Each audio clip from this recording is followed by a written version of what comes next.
What's the scariest true story you've heard or told?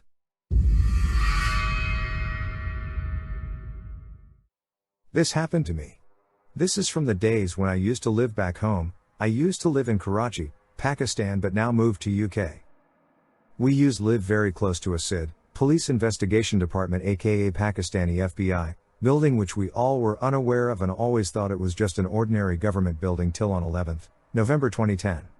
On that day around evening time coming home from work I thought I better hit the gym, because they had a sauna and after being tired from all day work that sounded like a good idea, which was hardly 0.3 miles away, so I decided to walk to the gym. I change quickly and leave for the gym and start walking towards the gym. This is almost I've hardly walked like 10 minutes and I'm 0.1 miles away roughly, and all of a sudden for a nanosecond I feel that ground is shaking, and then the next thing I hear is a loudest bang I've ever heard, followed by a pressure kick into my chest. Now to let you guys know, both the ears started bleeding because the bang was so loud, and for the reference the kick in the chest was as bad as Big Show wearing military boots and kicking you in the chest straight with full force. Next thing? I'm on the ground covering my ears because they are in agony and covered in dirt, trying to figure out what's happening. As I am trying to figure out, I can see all the cars' alarms have gone off. Anything made up of glass has been shattered in roughly 1 to 2 miles area. I'm still trying to figure out what has happened, and I start smelling gunpowder and as if someone is making a barbecue and is being burnt. I will always remember that smell, which was something unsettling. Next things, rock and dust particles starts landing on me and the surrounding areas, which had 1 to 1.5 inches long of pieces of human skin and flesh. I am not believing that I have another human skin piece stuck to my arm. I brush up my clothes and arms, getting up and covering my ear, recovering from that pressure kick. As I move closer to a spot in a street where I am hearing loads of people screaming and crying, I see a few 3 to 5 feet cracks between some walls of the building which have been destroyed by the shockwave of the bang. I see the gap between a wall and move into the area where I see these scenes straight from a Hollywood movie where people are crying, cars on fire and dead bodies on the ground. By this time I'm thinking it's a bomb blast, and that's what has happened. As I move closer I see a 10 feet and 30 feet wide crater which has been filled with the water, and the building, which was a SID building, is no longer there. There are hundreds of people lying on the ground crying for help, as some of them don't even have legs or limbs, or some don't have their complete bottom. I am still in a state of shock looking around, and I see a woman crying and hitting herself because she had her husband dead whose legs and torso was missing. I seen that later. I see several people without legs, brains out and no limbs. One thing, which haunted me for sure, was a 18 to 20 years old guy who was dead and lying on the floor towards his chest on the floor with his neck turned towards me. I can still remember him looking straight into my eyes. His feet were flipped the other way around. After the police arrived and media arrived, I came back home after it got crowded. After I came home after the dusk every day, I would see that 18 to 20-year-old boy standing and staring into my eyes. I would wake up screaming throughout the night and see the guy standing at the doorway just staring at me. For 2 to 3 weeks I would see this guy regularly during midnight standing in my hallway staring through my soul. I still remember that guy's face and the shockwave and the sound of the blast. P.S. To this day, even the slightest bang or even a loud music drops freaks me out sometimes, reminding me of that shockwave. I'm married, so sometimes I tell my wife that the bang just reminded me of the shockwave I witnessed in this accident. I don't tell her, but inside my heart I pray secretly that God don't ever put anyone through that, even in their wildest dreams. I used to love swimming. I'd go snorkeling, scuba diving, even jumped off a few cliffs into the water. When I was about 18 I read the Necronomicon, the collection of Lovecraft's short stories, not the real thing, had a good scare, giggled at how silly I was to be unnerved, and went about my life. Next year went to Crete on holiday. First day I jumped right into the ocean with my dad and went out deep. Lo and behold, I feel something tickling my legs. I dive under to see, since it's too deep for seaweed to reach this high, and I wanted to see fish. Tentacles. Everywhere. I was so shocked I lost my air and panicked hard. I started breathing in water as glowing eyes, sharp beaks and suckered tentacles flashed about me. Thankfully, Dad got me to the shore and didn't understand what was going on. He'd seen nothing but suddenly had a really grim look on his face. Went to the doctors. Turns out I'm the victim of a family curse, schizoaffective disorder. My dad was horrified, cause since he hadn't got it like his brother and mother, he thought I'd be safe. They caught it early, but this revelation then led to a lot of aspects of my life being thrown in the air. Entire people in my life became false, ideas I'd had were delusional, outbursts revealed to be due to mood swings. I'm doing much better now. I still don't go in the water.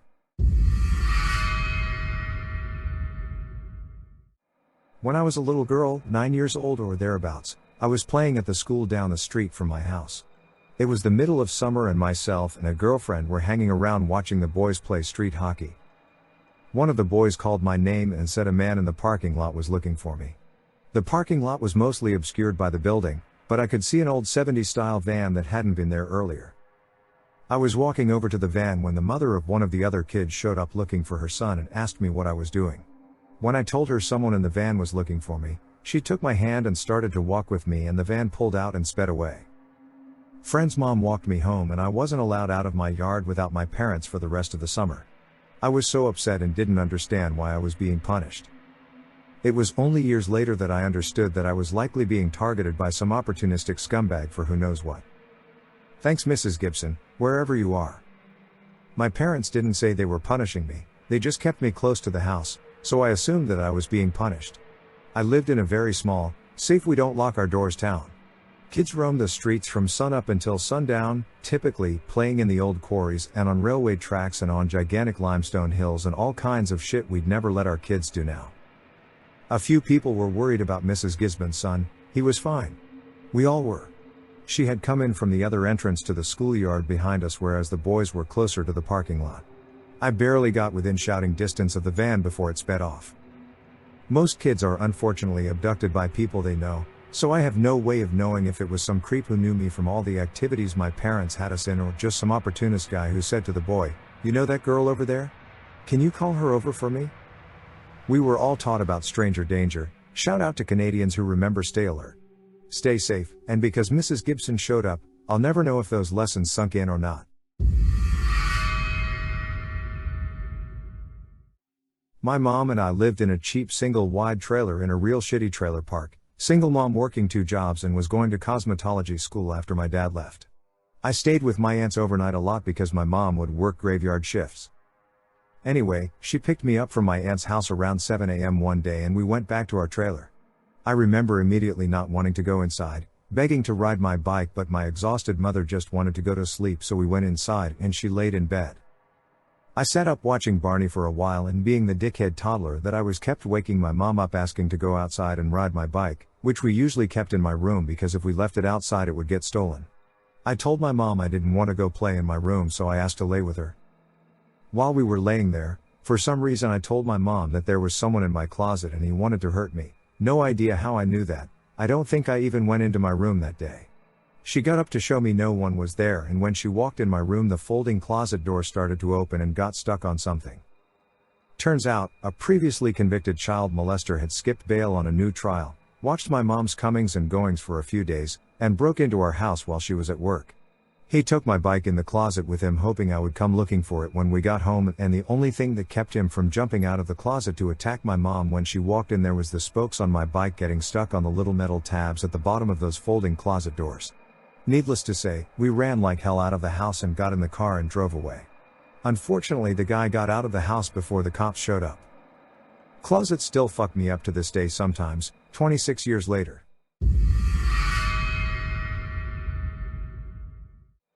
I worked at an animal hospital in Las Vegas, and loved it.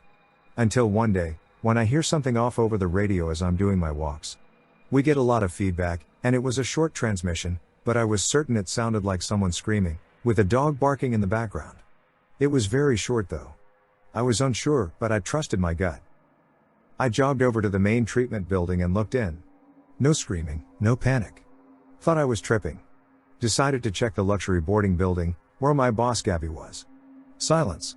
I decided to trust my gut again, and walked further into the building, despite no one else seeming alarmed here either. I walked to the end of the hall where my boss would be, and peered through the small plexiglass window in the door. First thing I see is blood, smeared on the walls. I freeze for a second, and bust in. There's blood smeared on the wall, floor, countertops, doors. My 120 pounds female boss is between 2 pit bulls ruthlessly fighting to the death. The dogs are locked onto each other, and she's trying to pull them apart, repeatedly losing her footing from all of the blood on the floor. I grab the attacking dog from behind by his collar, Gabby grabs the dog being attacked whining. It doesn't work. I start radioing for help, maybe 10 seconds straight of screaming for help, before I dropped the radio and had to attend to the fight again. The aggressor enclamps and reclamps on the dog's neck. I'm out of ideas and help isn't coming, so I look around and see a tilde 10 pounds metal food bowl on the counter. I grab it, pause, look at my boss to see if she's cool with my plan, and she says yes. So I wail on this dog 7 to 8 times until he lets go, and walks away. I take the wounded dog to treatment, furious, and covered in blood, as they listen to easy rock with their radios off. Bonus, a receptionist asks me later that day what all that noise on the radio was about. I asked her what she meant, and what she heard. I heard someone like screaming and saying there was an emergency, but I was with a client and it was really loud, so I turned it down. I of course am tasked with cleaning up all of the blood. I then quit. My mom was stalked by a guy in her chemistry class. This was back in the late 70s, during her first semester at college. They were lab partners, and mom thought he seemed cute and nice, and was too shy at the time to ask him out, but she said if he'd asked her out, she would have went. They were friendly with each other in class, but their paths didn't cross outside of that since they were in different majors. As the semester wore on, however, she noticed he was often waiting for her outside of her other classes, the library, the student union, out in front where her dad picked her up and dropped her off. This continued into the spring semester. Puzzled, but not yet alarmed, she asked him how he always seemed to know where she was. He proudly said, "Oh, I asked the registrar's office for a copy of your schedule." My mom went to complain to the secretary who gave out her schedule, and the secretary blew it off because you guys are dating. Luckily, mom had already arranged to transfer to a different school for sophomore year, and spent the remaining time left avoiding him. She never saw him after that. But it wasn't over. Flash forward to grad school. Mom was at work, and grandma gets a knock on the door. Since the man at the door was in a naval uniform, and my grandmother was a Navy nurse, she let the man in, because he looked rather sad. He starts off by saying how sorry he is for my mother's loss, which completely mystified grandma. "Well, ma'am, I just got back from overseas, and I found out my friend recently killed himself. He spoke so highly of his fiancée, your daughter, and I wanted to meet her." My grandmother told him her daughter didn't even have a boyfriend at the moment, let alone a fiancé. It doesn't take too long to establish the man's deceased friend in question was in fact mom's stalker. The naval lieutenant was pretty upset, and my grandmother even more so. She made him leave before mom got home. The weird thing about the stalker's death is that it was ruled a suicide, but he hanged himself from a very high up tree branch you'd need a ladder to get to, and his hands were tied behind his back. From what my mother later learned, he had a tendency to snoop and generally stick his nose in places they didn't belong besides the obvious stalking thing, and this didn't win him too many friends, so it's anyone's guess who he might have pissed off. My mom always concludes this story kind of nonchalantly, like, yeah, back in those days, they didn't really know much about stalking. They've gotten a little better in terms of awareness now. It gives me the creeps to think what could have happened if he escalated his attempts to follow her after she left that school.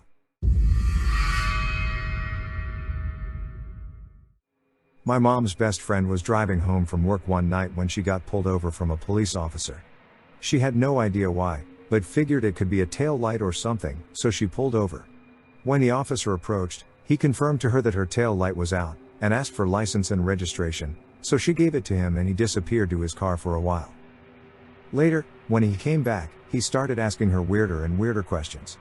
They started regularly, "Where are you going? Where did you come from?" But then they started getting personal. "Do you have a husband at home? Any children? Any weapons? Any daughters? Any aggressive pets?" Once he started getting concerningly personal, she told him that it was inappropriate to be asking these questions. Then he started getting aggressive. "I'm a fucking cop. Do you know what that means? It means you shut the fuck up and do what I say. Step out of the car." Obviously she was pretty scared at this point. She rolled up the window and started looking through her purse for her phone. At this point, the officer was straight up violent. He was pounding on her window and trying her door yelling crazy shit. "Get out of the fucking car, you bitch. You dirty fucking slut," I said out. So, in a full-blown panic, she stepped on the gas and drove away. A chase occurred for a short while, but the cop quickly stopped following her as she got closer to the main road. She then called 911, where she learned that there was no officers that were supposed to be in that location. In the coming days it turned out that there was a rapist who was posing as a cop in that area. She never even had a broken taillight. But he had her address, her personal info, and even knew about her husband and daughter. She told him she didn't own weapons, so she immediately purchased a pistol. Unfortunately, she was forced to live in fear for a while until they caught the man.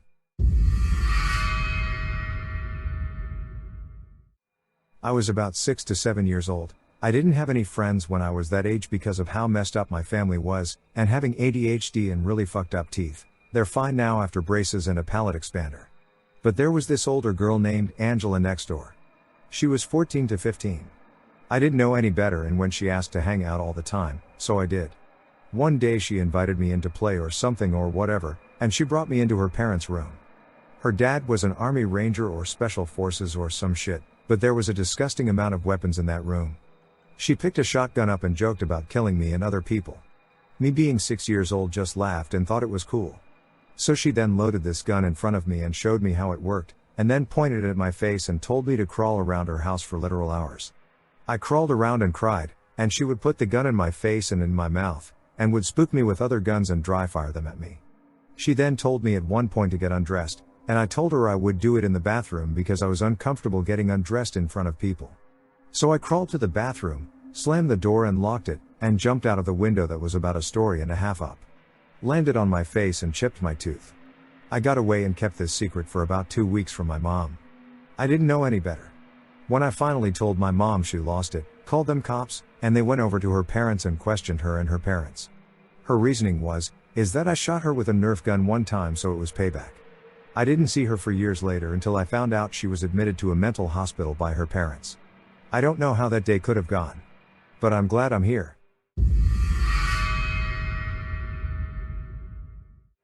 The Lake Bodom murders are very scary.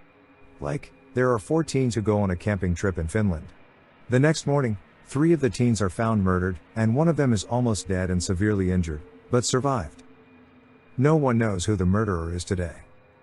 44 years later, the 4th teen, Nils, who survived, was accused of murdering them and gets sent to prison. But then he was released a year later, because there was little DNA evidence to prove this. And no good evidence to prove that he murdered them at all. However, there is circumstantial evidence, such as he allegedly fought his one friend due to an argument and was drunk. Some say this could have ended in accidental and/or intentional murder. However, I personally highly doubt that Nils is guilty. I couldn't find much information on who Nils thought the murderer was. So my thoughts are: 1, it's too traumatic for him to remember, or 2, he didn't recognize the person. Some other key suspects include the manager of the camp, who was known for being quite hostile, an ice cream vendor who admitted to the crime on his deathbed, and a man who lived only a short distance from the camp who claimed to be in Germany during that time. However, there is much doubt for his claim. There was a sketch released of the alleged murderer, who seems to be an unsettling picture of an older man. And you can find a photo of the man, who looks like the guy in the sketch, attending a police speech. I used to be in the police, and this story is burned into my head, probably for the rest of my life. Got called out to a caravan park. Lady could be heard screaming in one of the caravans the whole day, but we only got a call that night. I turned up to the address with my partner, and a huge friendly man comes to the door. He was towering over me and completely blocked the entrance to the caravan, so I couldn't see past him. I said to him there had been complaints of a woman screaming from this address, and he told me that his missus and him had been arguing about something getting stolen from outside their caravan, which was her fault. Bullshit story. He was the friendliest man and so nice to deal with. Unfortunately, I wasn't going to leave without checking on the female, as we have to make sure all parties are safe before leaving. He was hesitant at first, but then moves out of the doorway and I see her sitting on the bed, covered head to toe in clothing and huge sunglasses, which was odd because it was nighttime. Possibility of drugs, but I doubted it. I asked if she was okay and she nodded her head. She wouldn't remove her glasses for me and I wasn't allowed to make her. So I gave them a warning about the arguing and told them to keep it down. I was still unhappy with the situation as I didn't have enough evidence to make an arrest, so I decided to go next door and ask if they had seen anything. The neighbors told me the woman is covered in bruises and I need to get her to safety. They agreed to be a witness and make statements, so I was happy with the evidence for an arrest. I go back to the caravan and arrest the man and put him in the back of my car. I then go over to the woman, who immediately collapsed when standing up. We help her back onto the bed and she starts removing the clothes and glasses. She's covered in bruises, her face is swollen with black eyes. She has fresh blowtorch burns to her legs and stomach. Huge holes all over her body from a screwdriver that were infected. I've never seen anything like it. That woman was tied up in that stupid little fucking caravan for weeks being tortured for every minute she was awake. The thing that got me though was how nice this monster of a human was. You just don't know anything about anyone until it's too late. We put this fucker away for life without bail. We got her help, a new place to live in a recovery house for domestic violence victims, and she's doing well. The saddest part of this whole story. The female is still in love with him and asks if she will ever see him again. Thanks for watching. Subscribe for more.